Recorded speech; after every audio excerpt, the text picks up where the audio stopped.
2024 meeting of the East Penn School District Board of School Directors. Will you now all please rise for the Pledge of Allegiance? Pledge allegiance to the flag of the United States of America and to the republic for which it stands, one nation, under God, indivisible, with liberty and justice for all.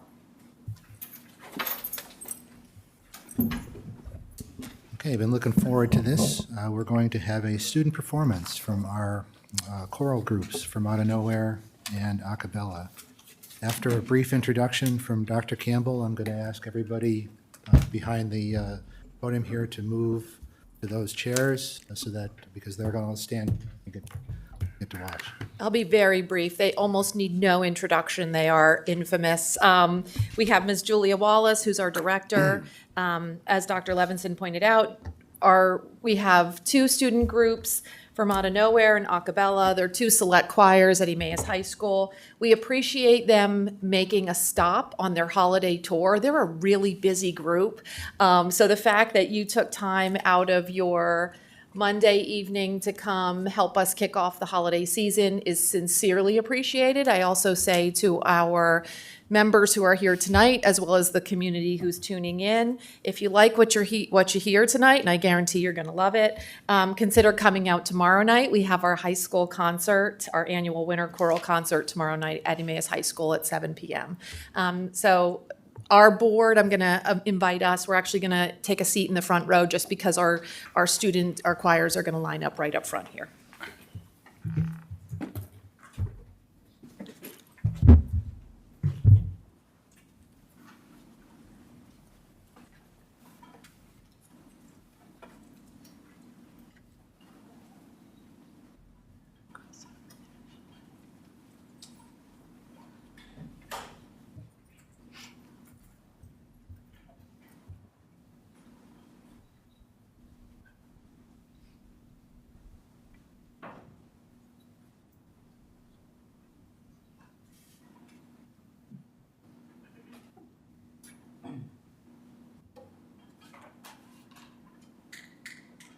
Jingle, jingle, jingle, jingle, jingle, jingle, jingle, jingle, jingle, jingle all the way. Dashing through the snow in a one-horse open sleigh. O'er the fields we go, laughing all the way. Hop, hop, hop, bells on bobtails ring, making spirits bright. What fun it is to ride and sing a sleighing song tonight. Jingle bells, jingle all the way. Hey! Oh, what fun it is to ride in a one-horse open sleigh. Oh, jingle bells, jingle all the way. Oh, what fun it is to ride in a one-horse open sleigh. A day or two ago, I thought I'd take a ride. Soon Miss Fanny Bright was seated by my side. Jingle, jingle, the horse was lean and lank. Misfortune seemed his lot. We got into a drifted bank, and we got upside. Jingle bells, jingle all the way. Hey, oh, what fun it is to ride in one horse open sleigh. Oh, jingle bells, jingle all the way. Oh, what fun it is to ride in a one horse open sleigh. Oh, one horse open sleigh. Hey!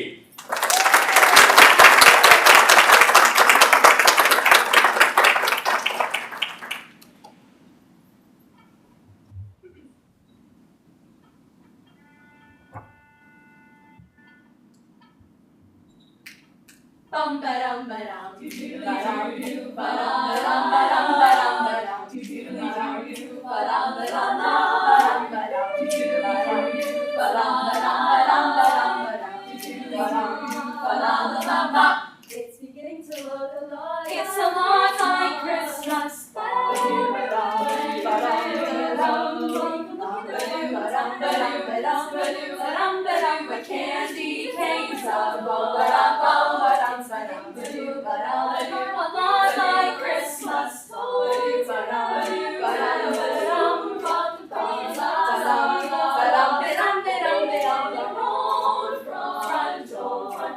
A pair of hula-hoops and a whistle that shoots us a wish, a party in bed and Ben. Dolphin will talk and we'll go for a walk. It's the hope of Janice and Jen. And Mom and Dad can hardly wait for school to start again. It's beginning to do a lot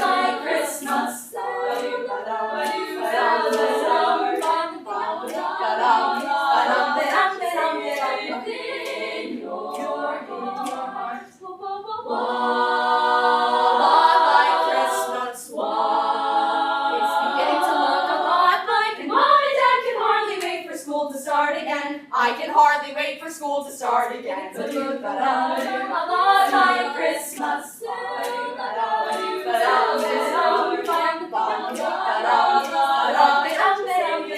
In your heart. It's beginning to look a lot like Christmas.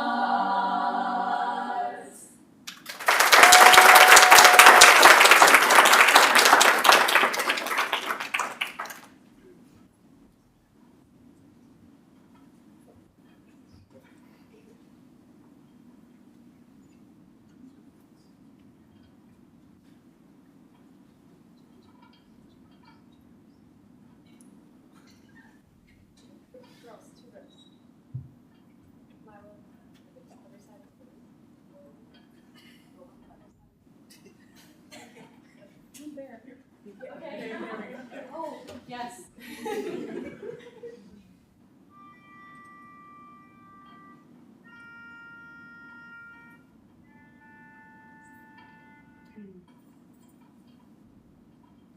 Let me fun, yeah, oh, the show with the sleigh, honky, ho, merrily we go, the sleigh, lights and show, we are going onward through the night.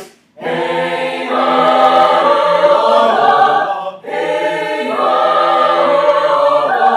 let's be fun, yeah, oh, the show with the sleigh, merrily we go. Ho, hallo, merrily on we go. Ho, hallo, merrily on we go. Hiya, ha, ha, hiya, ha, ha, hiya, hiya, hiya, hiya, ha.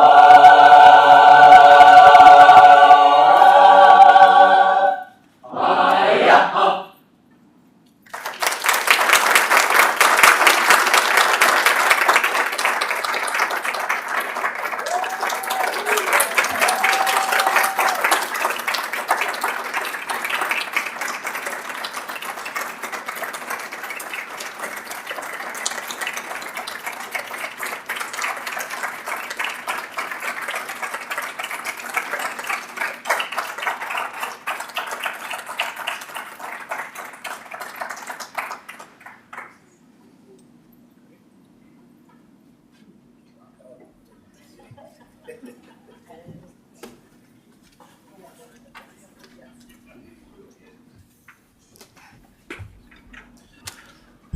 Well, as we all get seated, I'm sure I'll speak for everyone that that was a fantastic performance.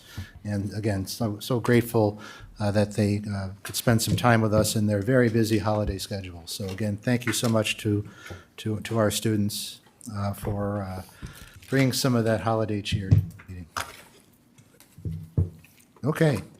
Next on the agenda is the EHS Student Government Association report. We have Ms. Kaler here.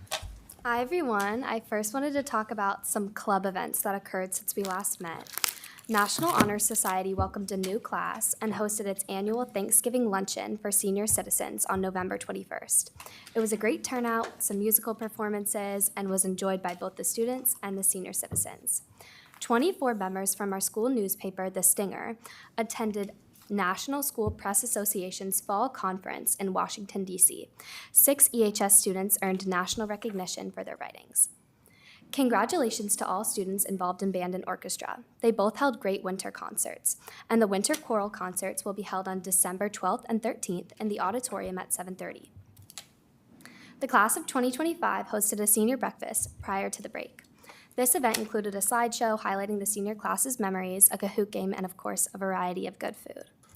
Congratulations to the Art Department Student of the Month, Jenna Rubai, and congratulations to the new inductees to the International Thespian Society.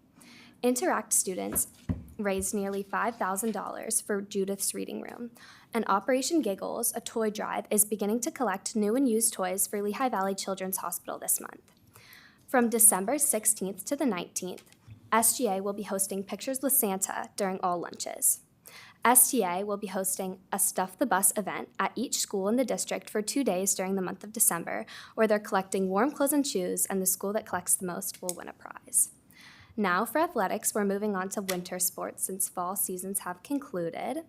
Boys basketball opened their season against Southern Lehigh and lost a game 46-41, and they played a second game and lost against Abington Heights, so they're looking to bounce back. Girls basketball had their home opener against Boyertown 49-42 and won their first game of the season against Northwestern Lehigh. Wrestling won the Pottsville Duels 5-0, and swim has their first meet tomorrow against Whitehall. Congrats to everyone on a great start to the season. Thank you. Okay, thank you very much for that report. Are there any questions or comments from the board? Okay, well, again, thank you for sharing for that report. As usual, you're welcome to stay, but if you have other things you'd like to do tonight, Thank may you. be excused. Thank you. Okay, it's my understanding that there are no requests, so we'll move on to the approval of minutes.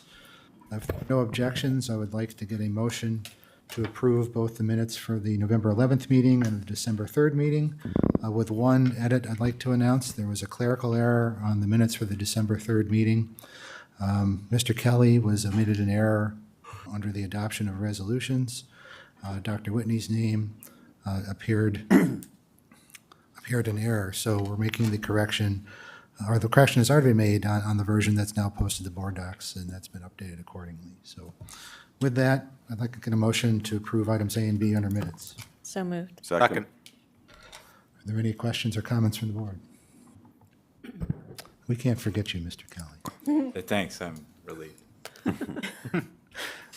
Curious as to how I could vote yes and absent at the same time. Now we've sorted it out. So. Okay, if there are no questions, Ms. Allen, please call the roll. Ms. Bowman? Mr. Falegi? Aye. Ms. Ford? Aye. Mr. Jankowski? Aye. Mr. Kelly? Aye. Ms. Klotz? Aye. Mr. Smith? Aye. Dr. Whitney? Aye. Dr. Levinson? Aye. Okay. Thank you. So moving on, the next item on the agenda is the district update. Dr. Campbell. Following up on the spirit of the holidays, I wanted to start off by recognizing several groups throughout the school community who really did some amazing work over the Thanksgiving holiday. In particular, several weeks ago on November 21st, the district sponsored our annual senior citizen Thanksgiving Day holiday luncheon here. We had a session that happened here at Emmaus High School. We also offered lunch at Eyre and Lower Macungie Middle School. And among the three locations, collectively, we hosted over 800 Golden Age card holders who were eligible to attend that lunch. And so, again, we appreciate our guests coming and celebrating with us. Also, a special thanks to our National Honor Society, National Junior Honor Society, as well as our school bands who helped to welcome, as well as our Nutrition Inc. staff for a great lunch that we served. I'd also like to recognize students from Macungie Elementary School. They facilitated a Thanksgiving food drive, collected over 700 donations that filled almost an entire school bus, and the food was then divided among several of our elementary schools to support some families with food baskets over the holidays.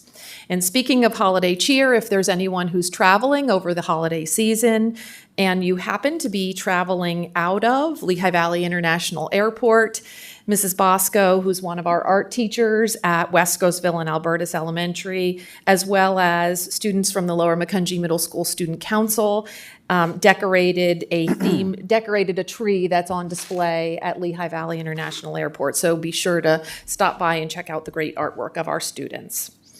I also want to highlight the continued support of the East Penn Education Foundation. One of the many ways in which our foundation supports our school community is with our Education Foundation grants.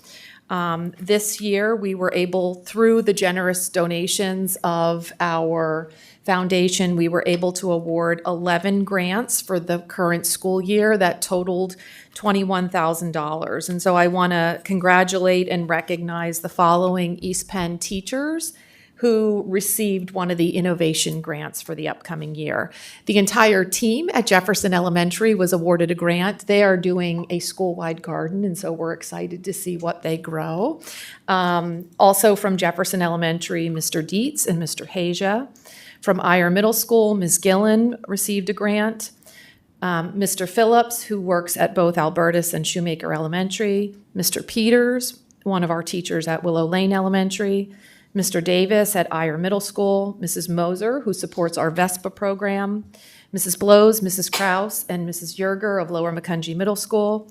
Mr. Carey, Mrs. Bolris, Mrs. Welsko, and Mrs. Buck of Lower Macungie Middle School also.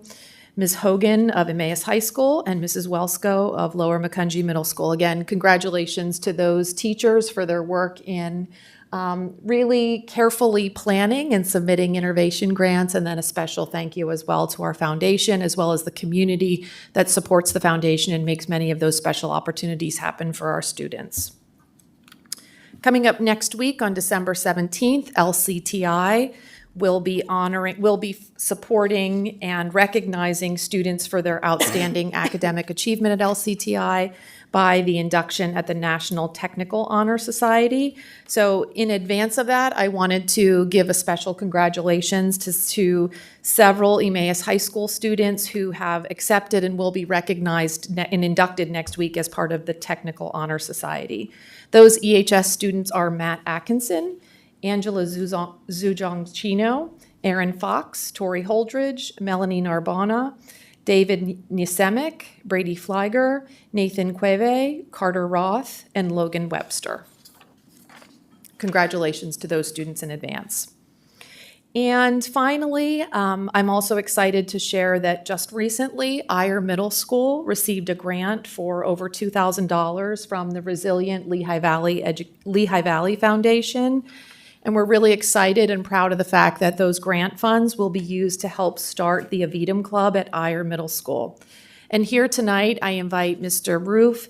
He has several Eyre students. I'm actually really proud to see that we also have several members from our high school Avidum Club who are here to speak about really the great essence behind Avidum and how this club, I think we can speak to how it has already positively impacted the culture and the students at Emmaus High School, and also showcasing how proud we are that this club is now making its way to our middle schools as well. So thanks to Mr. Roof and his team, as well as to all of our students and our high school reps who are here as well.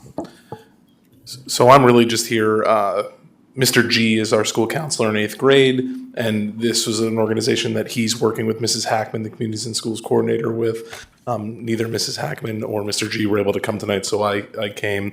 But Mrs. Williams, the high school Communities and Schools coordinator, and also the Avidum advisor at the high school, joined me with a group of students. So I'm really just going to turn it over to them. This really comes out of a couple of years of planning, and then also through the grant through Resilient Lehigh Valley allowed us to host 5 different middle schools at the school building, including LMS.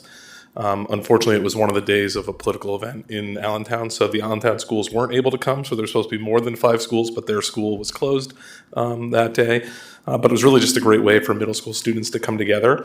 So when we talk to students here, they're a little nervous, but I asked them to just share like what happened that day and kind of, explain how they felt and like what some goals they have moving forward. If you guys just want to share your name, maybe we'll let the experienced veteran lead off, maybe. My name is Carter Solomon. I'm the president at Emmaus High School. The talk workshop. Carter, can you start off by just giving us a high-level overview of what Avidum is? Absolutely, yes. Avidum is a Latin word for I've got your back. Avidum is a club that's meant for students who are not only struggling, but students that just need to find their place. It's meant for any student. Everybody's welcome. Students can just go and just talk about how they're feeling. It's a very good way to decompress. Everybody there, we're all just one big family. I started the club at the end of my freshman year, beginning of my sophomore year, and we've managed to get at least 110 students, if not, just an estimate. but yeah, it's just a very good way for students to just go and just talk, decompress, make some friends, and just feel welcome. Thank you. Hi, I'm Logan Nazar, and I'm a proud member of Avidum. So that day that we had the talk workshop, it was basically us getting to know what we were doing, and we got to get to know some people, like really nice people, and how they ran Avidum, and it was just nice to be a part of something that helps other people with their struggles, like their mental struggles. So, yeah, I had a lot of fun at the talk workshop and I learned a lot, and I am proud to see what comes next for Avidum. Hi, I'm Arya Shah, and that day we had a really good learning experience for all of the middle schoolers. We got to learn about multiple people's experiences from the high school and from the middle schools, and we got to learn a lot about what Avidum is and mental health and stuff. So that was really nice. Hi, my name's Joyce Daniel, and at the conference it was a really good experience to learn about how important mental health is and to see everyone's experiences. And it was really nice to socialize with other youth members of Avidum from different school districts. And I really enjoy Avidum because it's a great club, an opportunity to spread kindness, not just to East Penn, but to the whole world. And I really believe that this club can help lots of people, and that's what I want to do. And I believe that's what everyone here wants to do in Avidum. So, yeah.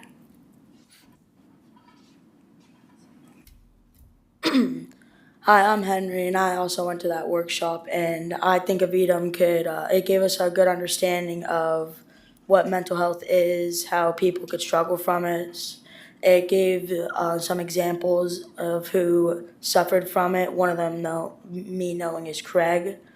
And I saw, after he took his own life, how that affected other people that he knew. And I don't think any other people should have to experience that, and I think Avidum could prevent that.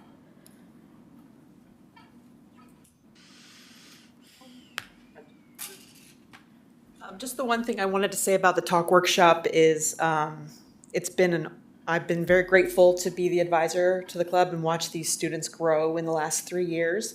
They are the co-facilitators during the workshop, so it was really awesome to see the high school students work with the middle school students.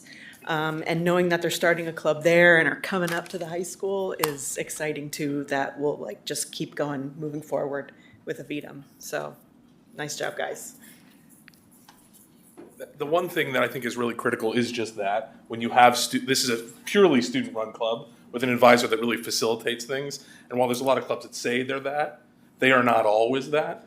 So being able to have model students at the high school that then model what those expectations are, it is difficult to have a true student-run club at the middle school level because you have students who are 11, 12, 13 having to really manifest this.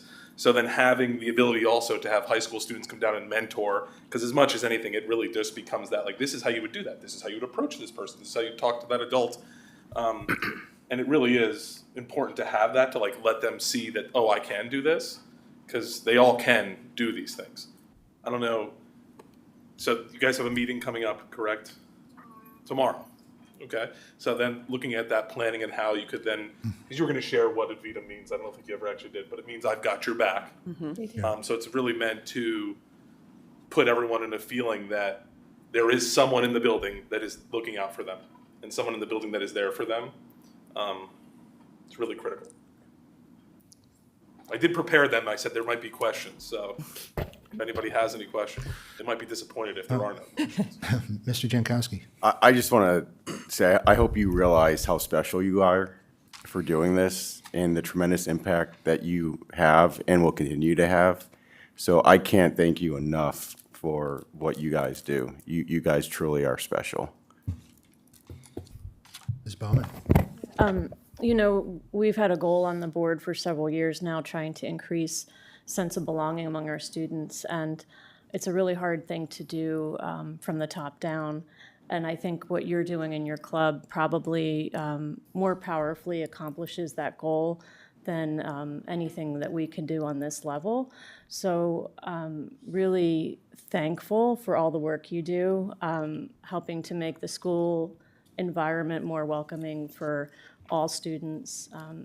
It's really important work, so thank you. Ms. Klotz?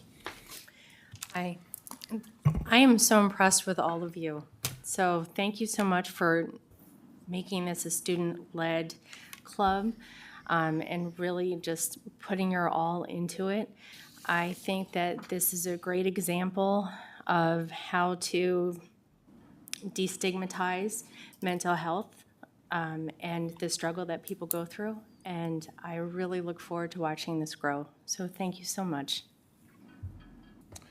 Ms. Ford? Like everyone else, I just want to say thank you for coming, for your bravery. You know, I'm sure it was a struggle to even, you know, share publicly in this type of forum.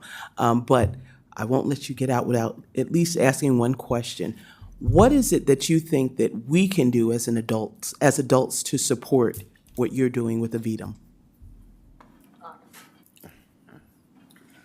Really just like asking like other kids, like, are you okay? Like, do you need help? Could really prevent like mental health, just letting them know that they have somebody that cares about them. Thank you. Excellent. Any other comments from the board? Oh, got another question. Yeah, to add on to that, like it just helps people, like the reason why some people don't share their problems is because they don't feel like they have anyone to share it with them. So being able to create that sort of environment where they can be like, I can go to this person to, like with my problems, it could probably prevent so many terrible catastrophes and save a lot of lives. Thank you. Yeah, just what Logan said, definitely like having someone in the building or like at school to like know that they're there for you and they're like willing to listen to you, that like really means a lot to us. So thank you guys. Thank you. Well, I'd just like to echo the sentiments of my colleagues on the board. You are special people. You're doing a tremendous service to your peers, and I can't say enough just for how wonderful it is that you want to give of yourself and facilitate these discussions and make people feel a sense of belonging in the district, and to help them through what might be a difficult time for them. And I did want to say, too, that I was very impressed with everybody speaking, and so perhaps public speaking's in your future. We'll see. Okay, thank you very much.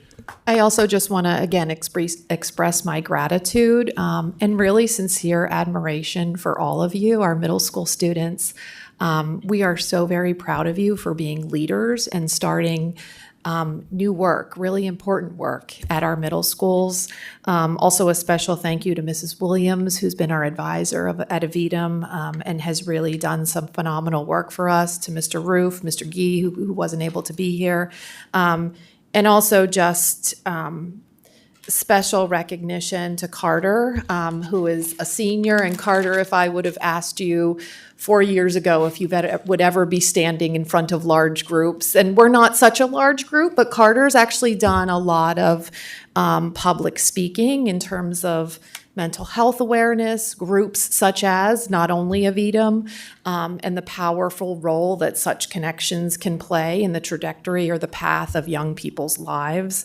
Carter, you probably would have said, no way, right? And so when I see you standing up there, we're just so incredibly proud of you as a school community. Like, we're really behind you, kind of lifting you up and saying that you've made us really proud, and we're glad that you've kind of embraced those opportunities along your journey with us. So much. yeah.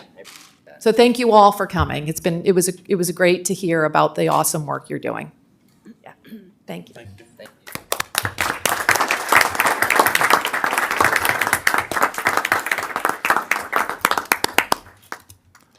I'll open up to further questions for Dr. Campbell's report, if there are any, or comments. Okay, well, thank you for your report. Next item on the agenda is. It'd be hard to top that one, right? It is, it is. Well, we're going to follow up with something really cool, which is budget resolution. Yes, the next item is to approve a budget resolution not to exceed the Act 1 index for the 25-26 school year. I'm going to first ask for a motion and then ask the administration if they'd like to say a few words about it. So may I have a motion? So moved. Second. Okay, would the administration like to say anything? Sure. The administration is obviously recommending that the board adopt a resolution not to exceed the adjusted Act 1 index, which is 4% for the 24-25 budget. This, as noted, would limit any real estate tax increase to the index of 4%. We did do an analysis and believe the district would qualify for an exception under Act 1, specifically related to special education, that could allow an additional 2.9% tax increase. However, the administration is advising against exceeding the index, emphasizing fiscal responsibility and adherence to the adjusted Act 1 index of 4%. Okay, thank you, Mr. Saul. Are there any questions or comments from the board? Okay, seeing none, Ms. Allen, please call the roll. Mr. Falegi? Aye. Ms. Ford? Aye. Mr. Jankowski? Aye. Mr. Kelly? Aye. Ms. Klotz? Aye. Mr. Smith? Aye. Dr. Whitney? Aye. Ms. Bowman? Aye. Dr. Levinson? Aye. 9 ayes. All right, and so the process starts. Or actually, probably has started. The public aspect starts. Okay, next item on the agenda is to approve the personnel items. May I have a motion? So moved. Second. Okay. I do have one thing to take note. A following item was added to the personnel agenda. Riley Tremblay was added to the 24-25 per diem substitute list, being certified in biology 7 through 12, chemistry 7 through 12, and general science 7 through 12, and that's already appears on the agenda in board docs. Are there any questions or comments? Okay, seeing none, Ms. Allen, please call the roll. Ms. Ford? Aye. Mr. Jankowski? Aye. Mr. Kelly? Aye. Ms. Klotz? Aye. Mr. Smith? Aye. Dr. Whitney? Aye. Ms. Bowman? Aye. Mr. Falegi? Aye. Dr. Levinson? Aye. 9 ayes. All right, before we move on, I think Dr. Campbell would like to recognize some people that we just approved. Yeah, our personnel item this evening was really a loaded, a heavy item in terms of some really important retirements, as well as new hire. So I'll start off first by recognizing the retirements that the board has approved as part of tonight's agenda. This is a pretty phenomenal statistic that I'm about to give you. So collectively, those individuals who are retiring effective at the end of the school year, they have a total of 237 years of service in East Penn. So I want to personally recognize and just really express our sincere gratitude to each of them. When I say their names, I know that the board and the community will instantly recognize some of these names as not only individuals who have done just phenomenal work in the classroom connecting with students, but many of these individuals are club advisors, present, past, and so have just really had quite a remarkable impact on our school community. John Bradley will be retiring after 22 years of service as a chemistry teacher. Again, also, you'll recognize that name as a leader of our robotics team. Mary Beth Bustede will be retiring after 23 years of service. She's most recently an English language arts teacher at Eyre. Michelle Capehart retires as a librarian after 20 years of service. She's been at Lincoln as well as Jefferson. Diane Dodonna will be retiring after 25 years of service. She's been an English teacher at Emmaus High School, Honor Society advisor as well, and very active in our theater productions. Karina Kramer Hinks retires after 32 years of service as a biology teacher at Emmaus High School. Melissa Palmer has 31 years of experience as a special ed teacher at Lower Macungie Middle School. Beth Stout as a math and computer science teacher with 26 years of experience at Emmaus High School. And finally, Jeannie Offlerbach retires as an administrative assistant in the Student Services Office. We actually had to triple check this number, but 58 years of service in the district. So again, like I think it's pretty breathtaking in terms of just the really the dedication of those individuals, and we're fortunate that most of them are here through the end of this school year, but certainly we wish them well and appreciate their dedication to our students.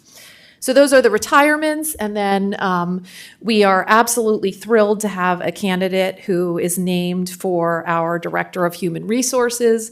Luann Matika brings, again, we talk about like well-rounded candidates. She brings a wealth of experience in human resources leadership, including almost 20 years in public education and an equal number of years in human resources management for Lehigh County senior care facilities. In addition to her outstanding knowledge and practical, tactical experience in human resources, Luann, this perhaps is even more important, brings outstanding leadership skills to our organization. She's going to be a real asset to our team as we look to expand our recruitment efforts in terms of attracting and retaining qualified and diverse candidates to East Penn. And she's also going to play a valuable role in our work as we continue planning for the realignment. And certainly there's going to be some staffing changes that will accompany that system-wide change. And we're really fortunate as well that Luann is here this evening. So as is our custom here in East Penn, I invite her to come up and meet each board member.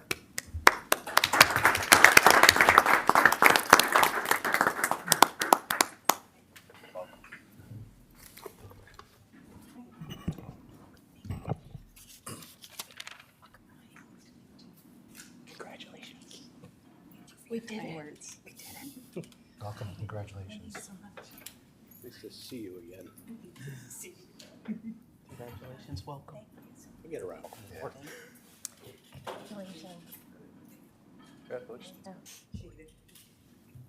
Thank you, Luann. Okay. All right, thank you, and thank you, Dr. Campbell, for those kind words and recognitions.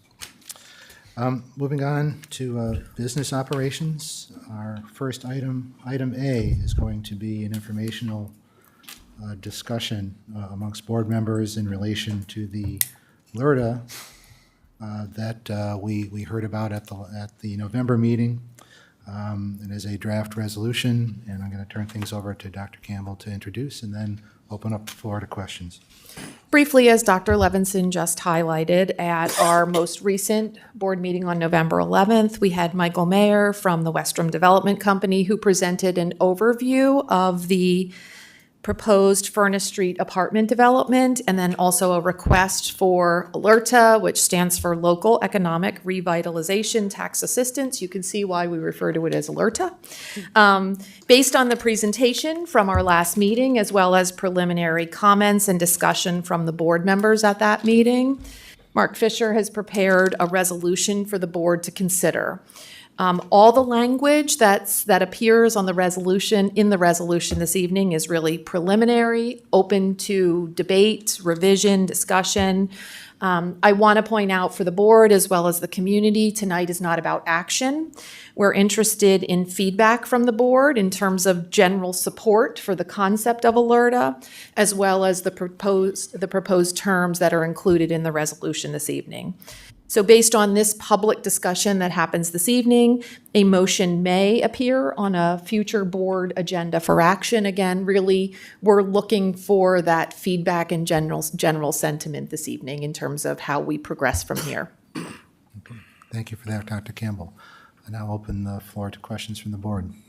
Ms. Bowman. Yeah, I have a question for Mr. Saul, or it might be for Mr. Fisher, I'm not sure. When this community is built, when does the value of it, the assessed value, change? Like from the current, I don't remember the amount off the top of my head, but I think it went from like $6,000 to $200,000 in tax revenue. Like, When does that change happen? Like, does someone have to reassess the property? And if so, like, how long does that usually take? Let me take it, Sal? Yeah, sure. So when the construction is complete, the Lehigh County Offices of Assessment will go out and reassess or assess the improvements to the property. I really can't speak to the timing because obviously they do that. Typically, there is an interim tax bill, which is, our tax year runs from July 1st to the following June 30th. And so when they pay that bill, that will be on the real estate. And when the building is complete, there'll be an interim, which is a portion of the year for the improvement. Okay. So I don't know if that helps. Well, I guess my question is more about when does the clock start on the LRTA? Does it start do you understand what I'm asking? I understand exactly what you're asking. So you've raised an interesting question that's been the subject of comments from other board members as well as internal discussions here.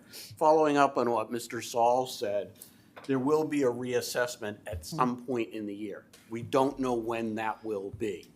And that will generate an interim real estate tax bill in the full amount for that prorated period.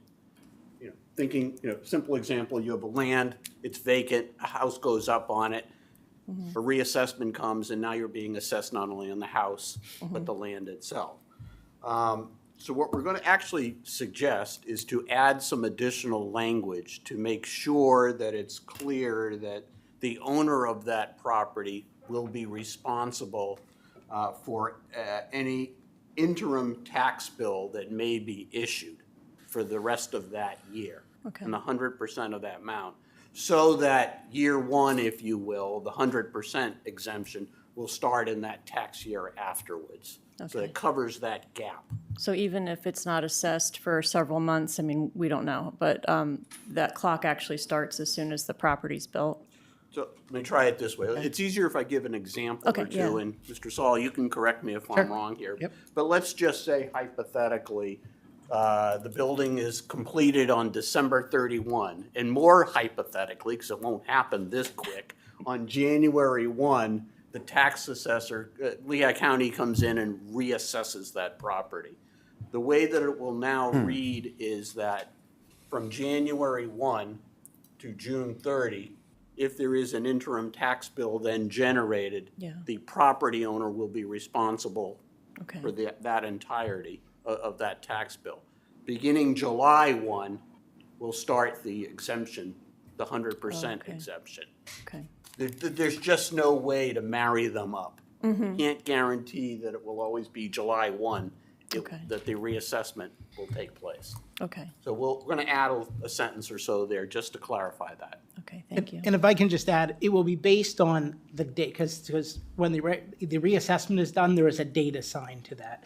So using a different example, if it's completed on May 31st, but we may not be notified of that until August, the first LRTA tax year would be the July 1st, immediately following the May 31st. Does that make sense? Yeah, it does. Yeah, that's what I just wanted to make sure we don't offer 100% exemption, but then it's actually for more than a year because it takes a while for all these other processes to take place. Okay, all right, thank you. I'll yield the floor. Okay, thank you. Mr. Jankowski. With that change, I do support approval of LRTA, as well as the resolution you prepared, including the prohibition on real estate assessment appeals for a period of time after the LRTA is established. So this has my support. Okay, thank you, Mr. Jankowski. Further comment, Ms. Ford. So we were talking about the added verbiage. When will that be done? And will we be able to see it? Well, I'll put it this way, as the potential drafter of the change, if that has the support of the board, it'll appear on an upcoming agenda, as Dr. Campbell indicated. Great, because I'm in support with the change of the verbiage as well. I had the same question. Okay, thank you, Ms. Ford. Further comment? Oh, guess if nobody else, I did have a suggestion for this. I think the thing that bothers me is the 100% exemption in year one, when the property could actually be costing the school district some money, and so we could end up in the negative on that first year. I mean, we could end up in the negative on any year, but especially year one. And I am curious to get other board members' thoughts on changing that to 90% on year one, so that at least we're getting 10% income on the property. And Mr. Saul, you can tell me if, because I don't really know, would 10% actually be less than what we're already getting on the current property, in which case I wouldn't bother with the change. Correct me if I'm wrong, Mr. Attorney Fisher, but we will receive the value of the real estate of the property, or is right. So that's a baseline that's established. Correct. And so we wouldn't get less because we're at a minimum receiving that Correct. moving forward. And so even with the 100%, it's 100% of the improvements. 100% of the increase as a Right. result of the improvements. Yeah, Correct. in no instance would it be less than we're currently receiving. Yeah, I just wanted to confirm my recollection was correct. Okay, thank you for that. Mr. Smith? Speaking of confirming if recollections are correct, maybe I need a little help from my colleagues up here, but my understanding of the LRTA and the whole purpose of it is to incentivize developers to revitalize properties that are blighted and eyesores and whatever you want to call it. But I seem to recall the developers saying that the project was happening regardless of whether we do the LRTA or not. Yep. So,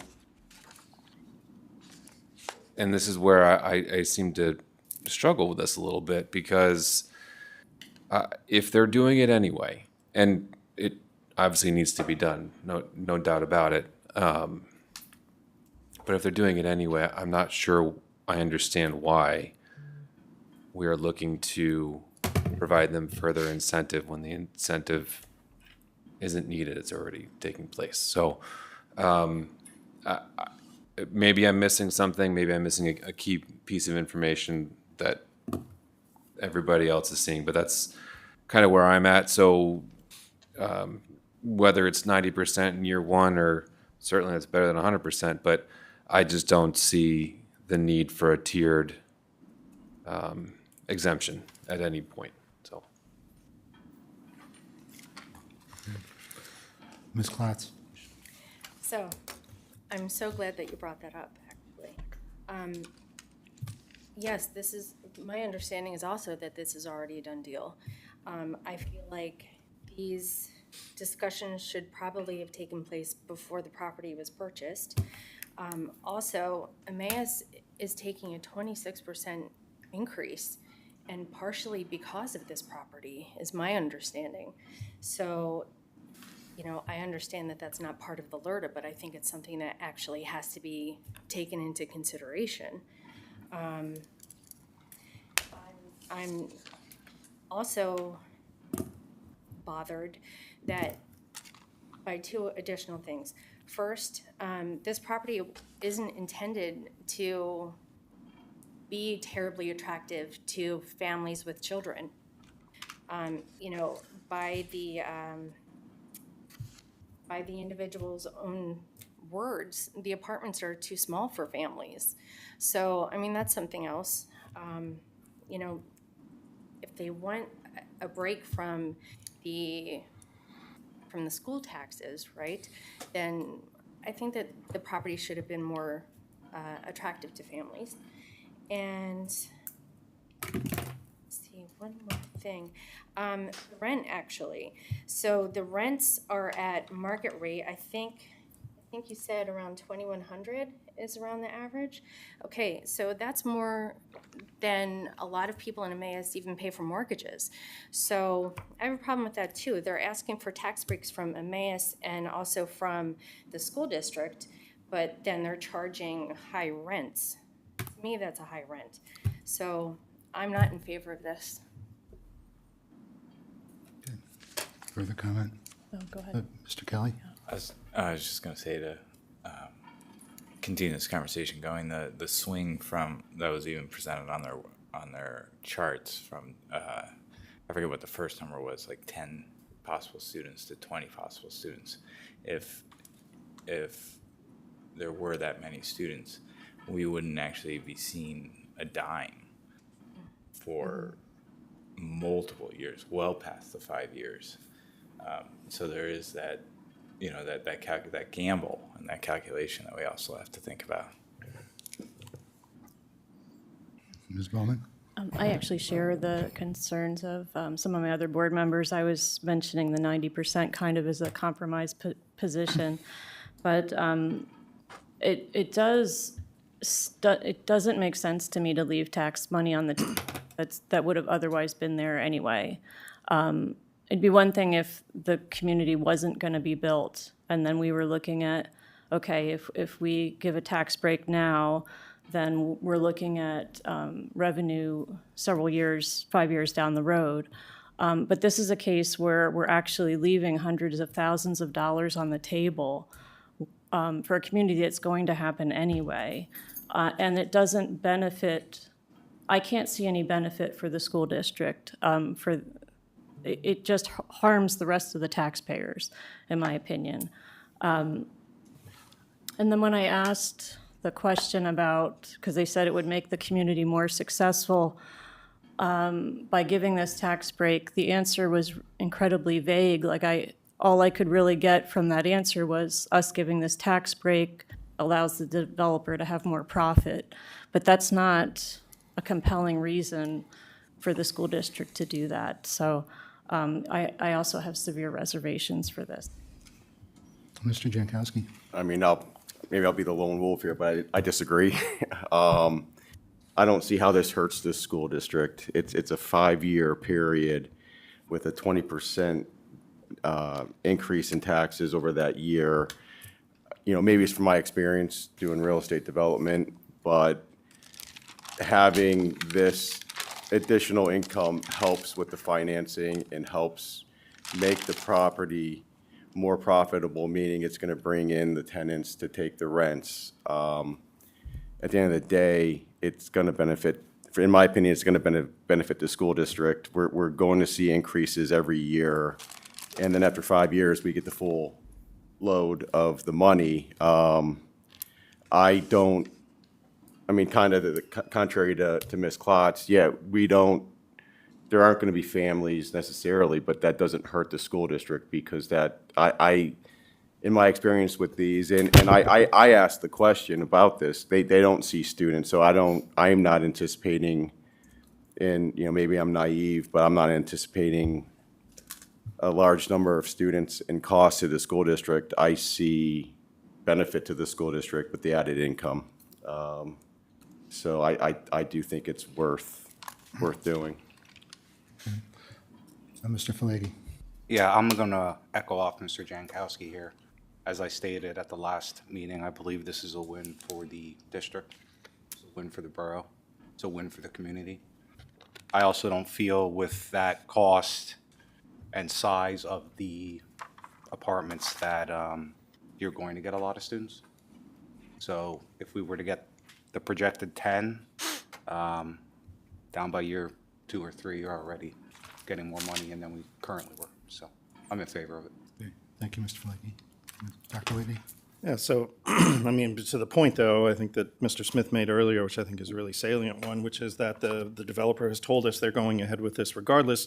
So what we're essentially being asked to do is, as Ms. Bowman said, leave tax money on the table as a goodwill gesture to this developer. Now, I can understand from the developer's point of view that they need some time to get this property up and running, and they're not, and that if we give them this tax break in the first year or two, that's going to help them. It's going to help them sort of get on their feet, so to speak, with the property as tenants are moving in.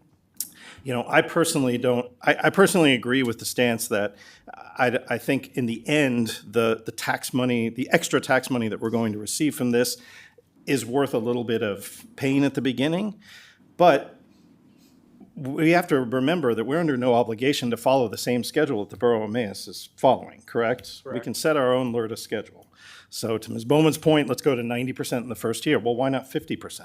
50, 40, 30, 20, 10, right? I'm just throwing that out there as an idea, right? We are under no obligation to follow this exact schedule. So I think if we did want to do something that amounts to a sort of goodwill gesture, a thank you on the part of the district to this developer who is taking a blighted property and turning it into something hopefully positive for the community, we could do something like that. But I agree in that the part to me that's hard to go with is that first year of 100%, right? And even the second year of 80%, and seeing the numbers and going back and looking at the numbers, and even if there's 10 school-age children, the loss that we would take in those years, it's hard for me to get fully through that.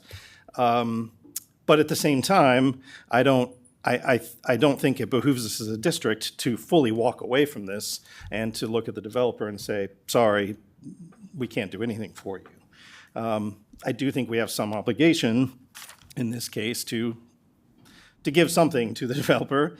I can't believe I'm saying that, but I do think this is an important project for the borough. I do think this is an important project for the district, and I think we should support it to some degree.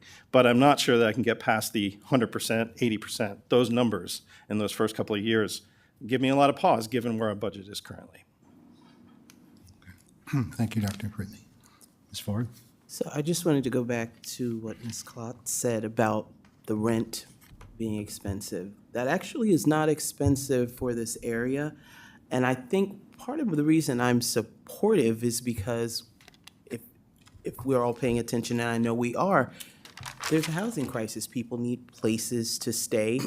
And here's an opportunity. Now, it may not service everyone, but it could service people in the area who need housing, and housing is very difficult to find right now. And on average, rent is starting at $2,000. So they're not, they're not asking for $2,500 or $3,000. So I think it's an opportunity to house some folks in our area who need housing. The 100% thing, yeah, I give pause to that as well. But I think down the road, if it's an opportunity, I kind of think of it how we have the tax zones in city areas where, businesses, have the 3% instead of the 6% rate. It's to incentivize for future hopes of a better situation. So hopefully down the road, it's a better outlook. And hopefully it also encourages other prospective developers to come to the area to say, hey, I saw what this group did and they were successful. Maybe we could try the same thing. So that's the way I'm looking at it. Thank you, Ms. Ford. Mr. Kelly? And let me state first off that I really like this project, and I think we need to pass something with this, obviously. I also like the verbiage that was added on the reassessment. But it sounds like, and I have to also point out, I think, in my opinion, and I'm not in real estate, but the biggest cost of the real estate, the developers are going to be the first year, like filling it. So that's where I would assume they need the most help. So if there's a way to change the decreases so that maybe after 4 years, like a 25% each year, to where we're able to recoup funds quicker, maybe that's an area that we could look at. Okay, thank you. Mr. Smith? Folks, I don't disagree with the vast majority of what everyone is saying. That this project is vastly needed for the Emmaus community. It is going to have massive positive implications for the community, the people that are going to come in and support the businesses there locally, the ripple effects that are going to come from the increased property values of the properties that border this property that this developer has no say over. All of those are positives, and the hypotheticals and the projections are a little bit of a gray area. We understand that whether it's 10, whether it's 20, whether it's whether 3 of those 10 students that are added are special ed students at $50,000 a pop or not. Like, there's all these things that we don't know what they're going to be, right? But whatever that ends up being, at the end of the day, we have a developer who has come in with this project, and it is a fantastic project, who has come in with this project. It's going to benefit the community of Emmaus, and they've said that they're going to do it. So whether it's 10, whether it's 20, whether it's special ed students, whether it's not, whatever the price tag is that is going to come from that to educate whatever students end up being a part of this community, we're going to be on the hook for that bill, whatever it might be. And I would think that we would want to have as much of a good standing in terms of having the most revenue possible in order to educate those kids that come from that development. So my concern is, like, that's almost like a secondary thing, because they're saying they're going to come in and do it, and if we're talking about, they're going to need a little bit of help in the first year. If they needed help, they wouldn't have already committed to doing the project in the first place. That's where I'm having a really hard time getting to. If they needed so much help, why did they commit to it? And so they're coming in, they're going to be doing it, they're doing it anyway. So why not put ourselves in a position to recoup the absolute top dollar that we can in terms of revenue to support our schools and all of our operations?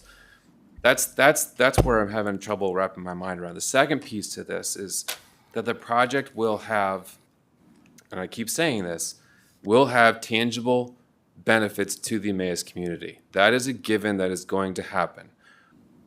It does not have tangible benefits to the communities of Lower Macungie and Albertus and our folks up the mountain. They're not going to receive those benefits. In fact, if we go through the LERTA process, we're going to be asking folks in those communities to subsidize the project that is going to be benefiting the Emmaus community for no tangible benefit to themselves. But right now, they're also not neighbors to a blighted piece of property. I totally get that. They're also not looking at what the Emmaus community is looking at day in and day out as they drive by it. But it's going to happen anyway. So we should be able to say, let it happen, and let's take the increased revenue that's going to come from that project to benefit all of East Penn, while Emmaus also stands to benefit from all of the other benefits that come from the project itself. I'm actually going to jump in now.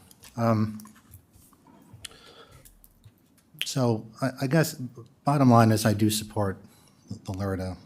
I actually support the LERTA as it's currently written, plus the additional language about the interim tax bill. And I'm going to go back to what I talked about back in November. Essentially, considering something like this is thinking of the district as a community partner.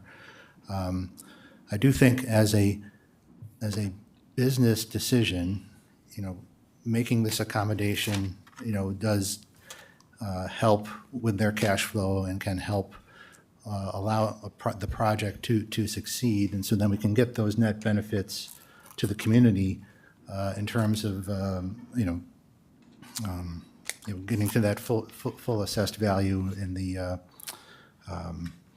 for the tax revenue, the economic activity that's generated by having additional residents that are in the proximity of downtown Emmaus, quote unquote,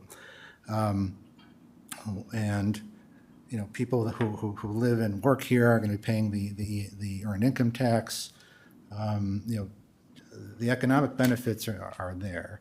I don't fully agree with what Mr. Smith was saying, that the rest of the district doesn't benefit, because if this does something positive for Emmaus and helps Emmaus to succeed and helps to increase property values within Emmaus and attracts further development to Emmaus, you're going to increase the potential tax revenue that's generated in this municipality, which again will then spread out to the rest of the community. I think I made reference to this before. Is Emmaus is a community that has areas that it doesn't have a lot of places to develop. So what you're trying to do is create incentives for people to come in and develop what is here. I read the news about what Emmaus is facing, and there's a lot more to the reasons why they have to increase that. But if they can do something that will offset that increase, again, this property, any other properties that require further development to incentivize them to come in, it's going to be a net benefit. I'll add to this, this property was an environmental blemish, I guess you could say, as a brownfield. So coming in and developing that property into something useful, is good. I do agree with the business model for this, that the first year or two is the most crucial year in terms of cash flow. Yes, this was going to happen anyway, but why didn't they come beforehand? Well, if you're doing a project, you don't always have a year or 2 or 3 years to get that settled before you can go in and invest and build. So, I think these conversations are basically being done in parallel with the development, again, trying to economize on time and meet the general targets. So, I hear the reservations that people have, but I think overall this is a net positive for the community, for Emmaus, for the district in its entirety. And again, this is not something that I think as a school district, we're going to be, it's going to come before us with any great frequency. I mean, I think the conditions of the LERTA, for me, developing something that is just wholly unattractive under any other circumstances, to me is enough incentive to consider doing something like this so that you make use of something. If this was a greenfield or an area that didn't require some of these extra expenses, I probably would not be as in favor of it now. So I just urge my colleagues to think, big picture. I think Ms. Ford is right. People need places to live, and there's a market for that. And it's, why not have them come here to Emmaus and bring their activity and help make this an attractive community for people to come in and move. So, I'm not saying I won't speak again, but I'll get down off my soapbox and pitch things back to the floor. Mr. Kelly? We keep talking about the cost to the district, but if there's 5 or 6 children that are there, we're not looking at a $15,000 cost per child, like what it's really costing us. Can I say that, Mr. Saul? As if these kids go into a classroom that has a seat, right? It's not like the cost that we're anticipating may not be on the level that was presented. Yeah, I mean, the tuition rate there, the cost per pupil that we use is, obviously it's a law of averages, right? It's our total expenses divided by number of students. So yeah, some could be more, some could be less, depending on, the needs or lack thereof. You're correct. A student could come and a seat could be available and they can slide into a classroom and it may not be 15,000. Another student may come and it may be more. I mean, it's a law of averages in terms of the number we're using. Okay, so I mean, in my mind, then, as we talk about those costs and the gamble, right? That's something that we should be taking into account, right? That's all. Ms. Ford? Do we have anything to compare it to? You know, because sometimes that's helpful if there's a project that was undertaken that involved Alerta that we could see the details of. Is there anything that anyone knows of that might help, you know, demystify what we're trying to decide? I can tell you it's the first LERTA in at least 33 years, if not ever, in the district. That's a good question. Yeah, just quickly, I'm ending up, I think, mildly in favor of this. That could change, but I think right now I'm mildly in favor with the primary reason, really the tipping point for me right now is a point that Ms. Ford made earlier, which is I think there is a message to this sort of decision that comes on the part of the school district as a partner in these kinds of endeavors and ventures. I think it is in our interest to encourage more of these ventures. And I think if we sort of stand firm and against this, I think that does send a message that ripples down the road to future potential developers. And I am concerned about that. So I don't know that that's every bit of the reason to favor it, but I do think it's an important reason. I think big picture, as Dr. Levinson said, is my thinking. Thank you, Dr. Whitney. Further comment? Mr. Smith? I'm back. On that point, potential future developers, if you are listening and you see a project that you are not sure you can get off the ground without the assistance in graduated fashion from the district that you think would be a measurable improvement to the district, by all means, come on in. I would love to hear what they have to say. So I'm taking a hard stance, sure, but I'm taking that stance not because the project isn't meaningful, not because the project isn't going to be have a tangible, measurable benefit to the community and the district as a whole. I'm taking that stance because they've said they're doing it anyway. So if there is a developer that wants to do something and is not sure they can make it happen without some kind of assistance, that is a whole other debate and a whole other conversation that I will be glad to have and may very well support. But that's not the case that we find ourselves in right now. And so I just want to make sure that that message gets out there. The other thought I had is a question for Mr. Saul, and I probably know the answer anyway, but is there a way to work into the resolution any sort of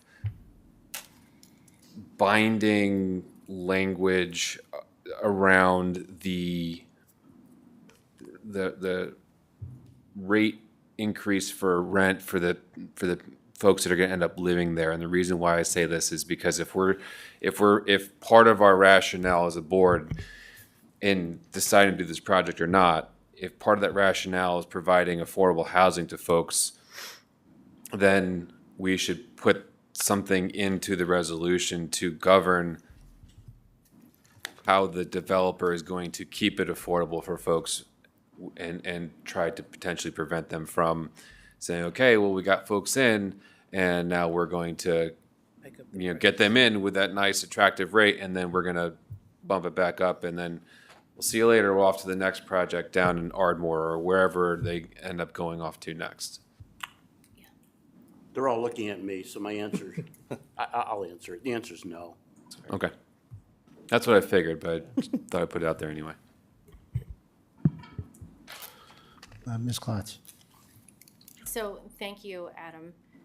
Excuse me, Mr. Smith. Thank you. That is part of my problem. That we are considering giving a tax break to this developer where they will potentially continue to increase rents. So they're getting a break. They're not going to turn around and give a break to the people who are currently living there. You know what I mean? So that's something that I have a problem with. And I'm so glad that you suggested that, even though we can't do it. So thank you. Also, I do just want to point out that if we were to not pass this, they are still getting an abatement from Emmaus. So it's not this coming into this area, which is a wonderful thing, developing the property and, you know, blighted property, that is great. But we are not this sole entity deciding whether or not they get any tax breaks or not. So I just want to point that out. They are still getting something from Emmaus. Okay, thank you. Any more comments? Ms. Bowman? Yeah, it sounds like some of us are in the minority view, so I'm not sure why I'm suggesting this, but I did just want to say Dr. Whitney's suggestion of the 50, 40, 30, 10, 5 is something that I would have a much easier time getting to a yes on than the current exemption schedule. I just feel like we're leaving money on the table that we don't have to leave on the table, but in this case, we're leaving way too much money on the table than that we don't have to, especially considering that this is a goodwill gesture for cleaning up the property. And I think like even in year one, I mean, I don't know. It just seems like that alone is being borne on the school district too much. So I just wanted to put that out there. It doesn't sound like we'll be changing the schedule based on the other comments here, but I wanted to mention it. I do want to jump in on that. One of the first things that we commented on before we started this was talking about what happens in that year zero, if you will, with the interim tax bill. Depending on the timing, you will actually get something significantly more than the base rate.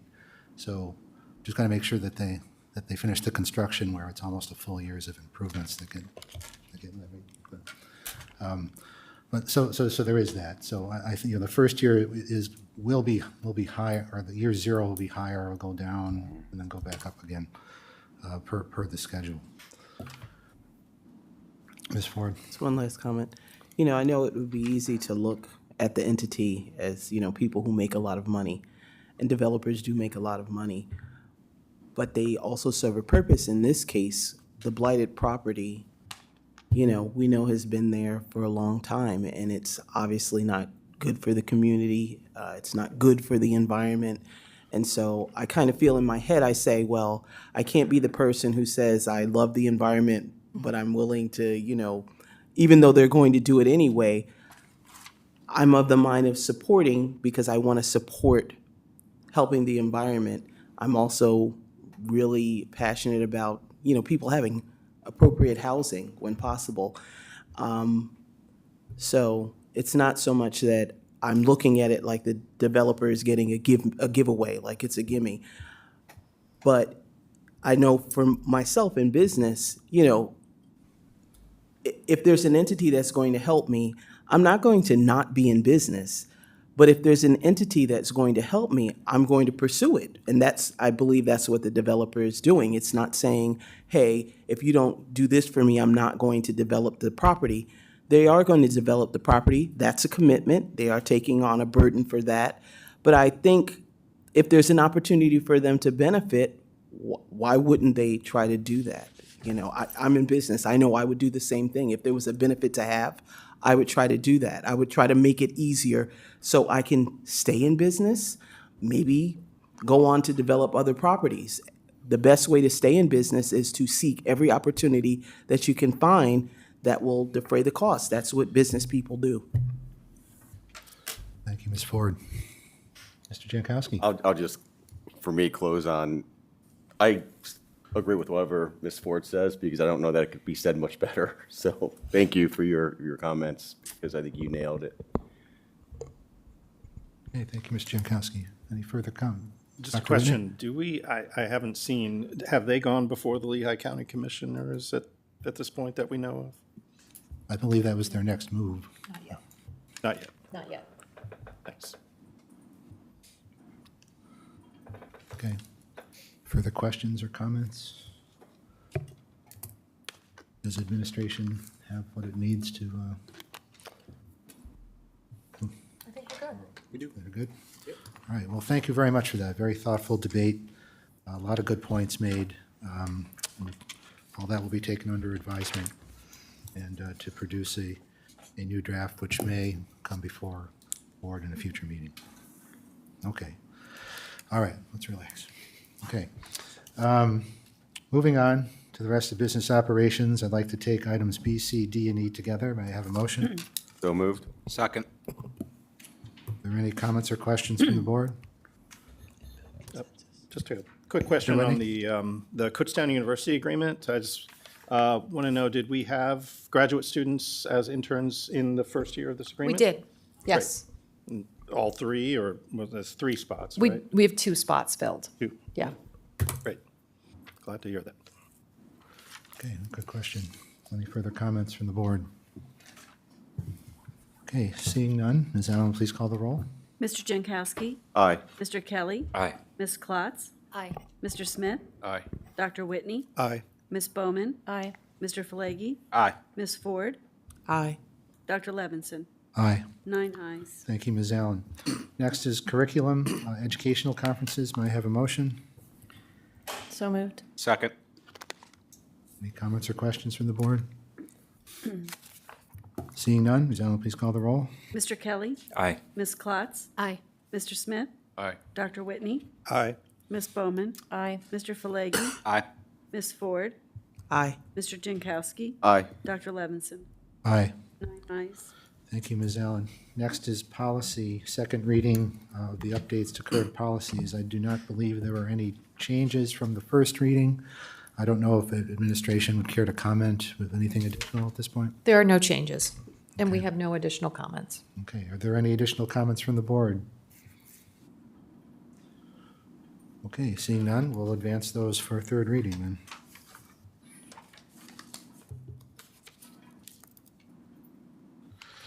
Okay, now on to other educational entities. Our first report will be from Mr. Smith representing LCTI JOC. Thank you, Dr. Levinson. The Joint Operating Committee of LCTI met on November 25th for its yearly Committee of the Whole meeting. During the meeting, no votes were taken on any action items. However, the administrative report was shared. Some highlights during the presentation included the following. They revisited the corrective action plan they shared back in November. And they mentioned that most items on the corrective action plan had already been addressed. These were items primarily centered around documentation, scope and sequences of various programs, and evidence of documented safety measures in some of the programs. I can provide additional details if anybody has specific questions about any of the corrective action items. The Flexible Pathways program is on hold for this year and will take the form. We'll take an alternative form in the form of a pilot program next year, in the 25-26 school year. The purpose of the program is to provide additional pathways to students in order to meet for them to meet state graduation requirements. The pilot will be open to 1 student per high school in the sending districts. This way, any kinks that need to be worked out in the pilot won't necessarily impact other students in the subsequent years of the program. This full-day pilot program includes academic course scheduling, CTE experience with industry credentials, and work-based experience. It's also personalized for the student with continuous support and career counseling. And the next item that we talked about or heard about in the administrative report is that the administration is currently recommending a stipend for the superintendent of record at $5,000 a year to be paid in 2 installments. And just in case anybody was not certain about what the superintendent of record is, it is one of the superintendents from one of the 9 sending districts that serves a 2-year term as the superintendent of record, in addition to all their other duties that they have as a superintendent with their sending district. And then finally, we heard the high-level view of the 25-26 General Operating Fund and Academic Center Fund budgets, highlighting the timeline and how the various budget will be calculated from the sending district's 5-year average daily membership. You may recall me sharing some of that information a couple board meetings ago. East Penn's average daily membership for the 25-26 school year is calculated to rise from 277.39 to 294.49 average daily membership. Our next meeting will be on Wednesday of this week. It's going to begin with the yearly reorganization meeting, followed by our regular voting meeting, and I'll have a more robust report for you during our next board meeting on January 13th. And that concludes my report. Thank you, Mr. Smith. Are there any questions or comments from the rest of the board? Okay, appreciate that report.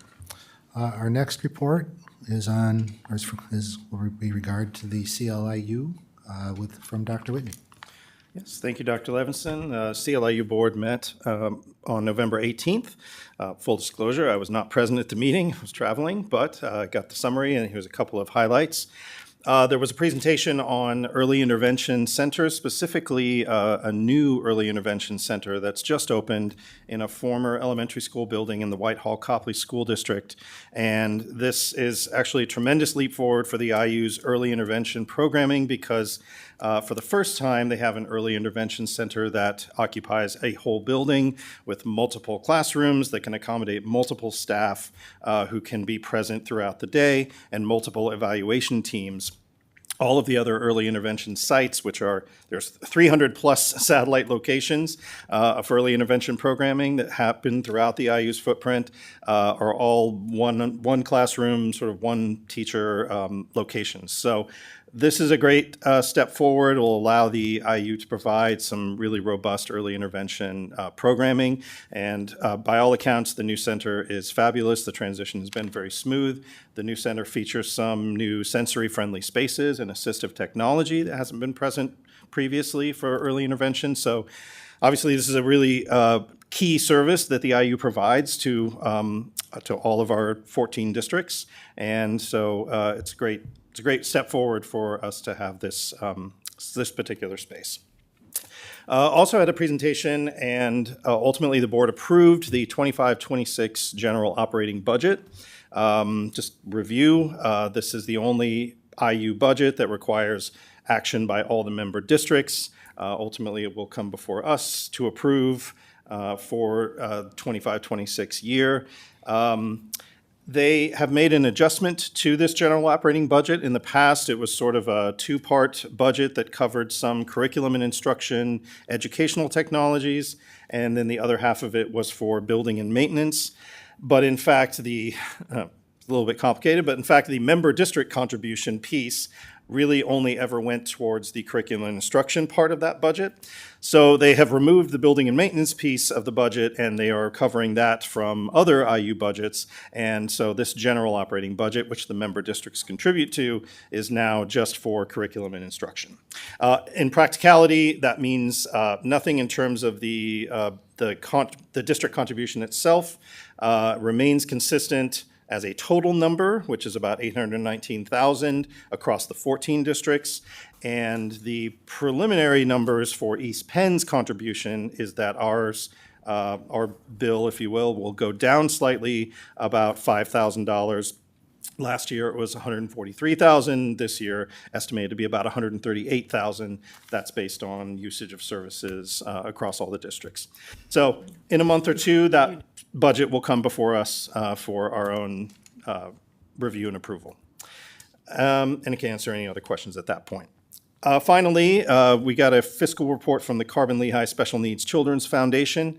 I've referenced many times in my reports. They do outstanding work, and just as our East Penn Education Foundation does in supporting a lot of programs. They actually ran a deficit in the previous fiscal year, which encourages me to give a public announcement to support their holiday basket raffle, which is currently ongoing. And actually, the deadline for buying raffle tickets online is this Wednesday, which is why I mentioned it tonight. Anyone can go to the Carbon-Lehigh Special Needs Children's Foundation website, which is the acronym CLSNCF.org. And then there's a basket raffle button there. You click on that, you can see what all the baskets are, and basically, you know, you can buy tickets, $1, $5, whatever. All support's appreciated, and it would certainly go to all the good causes that they support, which is adaptive bikes, summer camps, the PA is Amazing contest, family assistance, many, many more. So appreciate that being part of the record. Thank you. Support. Thank you, Dr. Whitney. Very good for not being at the. Well, you know, have Okay. some help. Are there any comments or questions from the rest of the board? Ms. Ford? I just had a quick question. For the early intervention, are they doing a grand opening or tours or anything? I think they've already done it, actually. Okay. Yeah, the facility's open, up, running. Yeah. So, Excellent. Love to see it. yeah. Thank you. Sure. Thank you for the question. Anything else? Ms. Bowman? So the basket raffle was really one of my favorite experiences while on the IU board. So thanks for bringing it up, and I'll get a little vicarious experience by buying a few raffles online. Yeah. There are some very attractive baskets, I will say. So go online, check it out. Okay. Anything else? Okay, thank you, Dr. Whitney. Thank you. Moving on to announcements, we held an executive session this evening where we discussed topics related to litigation and negotiations. Our next regular board meeting will be on Monday, January 13th, 2025 at 7:30 in this room. Before I ask for a motion to adjourn, I'd just like to remind the board that we are getting our pictures taken immediately after, so please assemble in the front area here once I gavel out. Okay, may I have a motion to adjourn, please? So moved. Second. All those in favor signify by saying aye. Aye. Aye. All those opposed? Meeting is adjourned. See you next year.